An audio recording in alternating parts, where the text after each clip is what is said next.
The Cold War, a chilling epoch that forever altered the course of global politics. A time of apprehension and uncertainty, it was an era marked by a relentless ideological struggle that spanned across continents, from the skyscrapers of New York to the snow-capped peaks of the Ural Mountains. Born out of the ashes of World War II, the Cold War was not a conventional conflict. Instead, it was a clash of ideologies, a battle of wills between two superpowers, the United States and the Soviet Union. Each side, armed with its own vision of the world order, was determined to shape the globe according to its own principles and values. The United States, a bastion of capitalism and democracy, championed the rights of the individual and the free market. On the other side of the Iron Curtain, the Soviet Union, a stronghold of communism, advocated for state control and collective ownership. This ideological divide, this East versus West, set the stage for a tense and perilous standoff that lasted for more than 4 decades. The world became a chessboard, with countries as pawns in a larger power play. Proxy wars erupted in distant lands, nuclear arsenals grew, and the spectre of a Third World War loomed large. The Cold War was more than just a political rivalry. It was a battle for hearts and minds, a struggle to define the future of humanity. But the impact of this rivalry extended beyond the battlefield. It permeated into every aspect of life: economics, culture, technology, and even space. The world lived in the shadow of the Cold War, and international relations were defined by this bipolar power dynamic. Yet, even in the coldest of winters, the promise of spring lingers. In the mid-80s, amidst this relentless frost, a thaw was beginning to take shape. A beacon of hope was emerging, promising to change the course of history. That beacon was a diplomatic meeting, a face-to-face encounter between two world leaders. In the midst of this icy tension, a glimmer of change appeared on the horizon. The 1985 Geneva Summit. 1985, a year of potential transformation. 2 superpowers, 2 leaders, 1 meeting. As the United States and the Soviet Union stared across the Cold War's icy divide, a thaw seemed possible. The political climate was tense, the stakes were high. For the first time in nearly a decade, the leaders of the 2 most powerful nations on Earth would sit across from each other at the negotiation table. Ronald Reagan, the charismatic American president, and Mikhail Gorbachev, the reform-minded Soviet leader, each brought their own hopes and fears to the summit in Geneva. Reagan hoped to reduce the nuclear threat and promote human rights. Gorbachev, on the other hand, sought economic relief and a relaxation of the arms race. Both sides were cautiously optimistic, yet deeply aware of the risks. The world held its breath as Ronald Reagan and Mikhail Gorbachev prepared to meet. Geneva, November 1985. A historic encounter was about to take place. The city was abuzz with anticipation as 2 formidable figures, Ronald Reagan and Mikhail Gorbachev, prepared to meet face-to-face in what would become the 1985 Geneva Summit. This was their first personal encounter, a meeting that would significantly influence the course of the Cold War. The summit was far from a mere formality. It was an arena for intense discussions and disagreements, a platform to voice the concerns of 2 superpowers locked in a decades-long standoff. Key topics included nuclear arms control, human rights, and regional conflicts. Yet, despite their contrasting ideologies, Reagan and Gorbachev managed to find common ground. The American president's charm and the Soviet leader's pragmatism seemed to ease the tension, fostering a personal dynamic that was surprisingly cordial. In the midst of their discussions, a significant moment took place. Reagan invited Gorbachev for a private conversation in a nearby cabin. This was unplanned, a spontaneous decision that would become a turning point of the summit. Inside that cabin, away from the prying eyes of the world, the 2 leaders spoke earnestly about their visions for the future. They didn't reach a concrete agreement, but they understood each other better. It was a moment of human connection that transcended political boundaries. They emerged from the cabin with a new perspective. The world waited with bated breath. Would this be the thaw they had been hoping for? It seemed possible. The 2 leaders announced their commitment to the principle of no first use of nuclear weapons. They agreed to meet again, setting the stage for future summits. The world watched, hopeful and somewhat relieved. This was no ordinary diplomatic meeting. It was a symbolic shift, a glimmer of warmth in the icy facade of the Cold War. The 1985 Geneva Summit marked the beginning of a thaw in US-Soviet relations. The two leaders departed Geneva with a renewed sense of possibility, a glimmer of hope in the frosty Cold War landscape.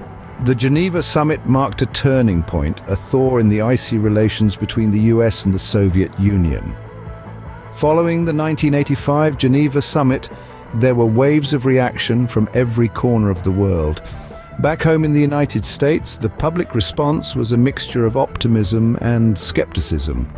Many saw the meeting as a sign of progress, a glimmer of hope in the long, dark winter of the Cold War. However, others remained skeptical, wary of the Soviet Union's intentions and questioning whether the thaw was genuine or just a temporary reprieve. Across the pond, the Soviet Union echoed a similar sentiment. The Russian populace, long used to the Politburo's rhetoric of Western opposition, found themselves in unfamiliar territory. The image of their leader shaking hands with the American president was a startling sight, yet despite the initial shock, many in the Soviet Union welcomed this change, yearning for an end to the decades-long conflict. Meanwhile, the international community watched with bated breath. This was a chess match on a global stage, and the world was keen to see how the pieces would move. The summit sparked a flurry of diplomatic activity, with nations around the globe reassessing their positions and strategies in light of this new development. As for the relationship between the two superpowers, the summit proved to be a watershed moment. While it didn't end the Cold War overnight, it marked a significant shift in the dynamics. The rhetoric softened, the tensions eased, and for the first time in decades there was a sense of cautious optimism. The two nations began to engage in regular dialogues, laying the foundation for future cooperation. In the grand scheme of things, the 1985 Geneva Summit was a beacon of change. It symbolized a departure from the era of mutual distrust and hostility, ushering in a period of dialogue and negotiation. Yes, there were still hurdles to overcome, and yes, the path forward was fraught with challenges.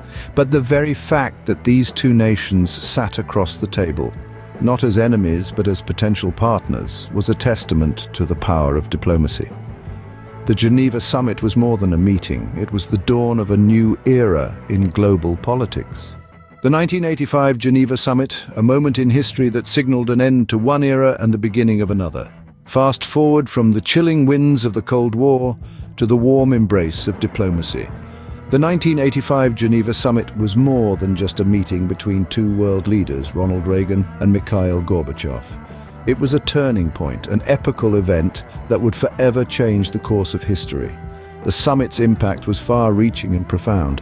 For one, it marked the beginning of the end of the Cold War, a period characterized by tension, suspicion, and competition.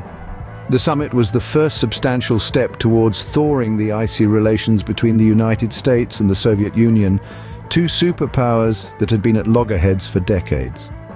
But the summit did more than just end the Cold War. It ushered in a new era of cooperation between the United States and the Soviet Union. The two nations, once staunch adversaries, began to work together on a range of issues, from arms control to international diplomacy. They set aside their differences, choosing dialogue over discord, cooperation over conflict. The summit's legacy is still felt today. It paved the way for the signing of the Intermediate-Range Nuclear Forces Treaty, a landmark agreement that led to the elimination of thousands of nuclear weapons. It also set a precedent for future diplomatic engagements, proving that even the most bitter of enemies can find common ground through dialogue and negotiation. The 1985 Geneva Summit was a testament to the power of diplomacy. It showed that conflicts can be resolved not through war but through dialogue and mutual respect. It proved that cooperation, not confrontation, is the key to peace and prosperity. The summit was a beacon of hope in a world divided, a symbol of what can be achieved when nations choose to work together instead of against each other. It was a testament to the power of diplomacy, of dialogue, of mutual respect and understanding. The Geneva Summit of 1985, a beacon of hope in a world divided, a testament to the power of diplomacy and dialogue. The 1985 Geneva Summit, a pivotal moment in the annals of global politics. This diplomatic rendezvous between Ronald Reagan and Mikhail Gorbachev marked a significant thaw in the icy relations of the US and the Soviet Union, steering the world away from the Cold War's chilling brinkmanship. As we've explored, this summit didn't just happen in a vacuum. It was set against the backdrop of a frozen epoch, a period riddled with tension and teetering on the edge of nuclear disaster. The prelude to the summit was a complex dance of politics and power, setting the stage for a momentous meeting that would alter the course of history. The thaw that began in Geneva didn't stop at the summit's conclusion. Instead, it ushered in a new era, one where the world's superpowers moved from confrontation to cooperation. The Cold War, the Geneva Summit, and the thaw that followed, a testament to the power of change and the enduring spirit of cooperation.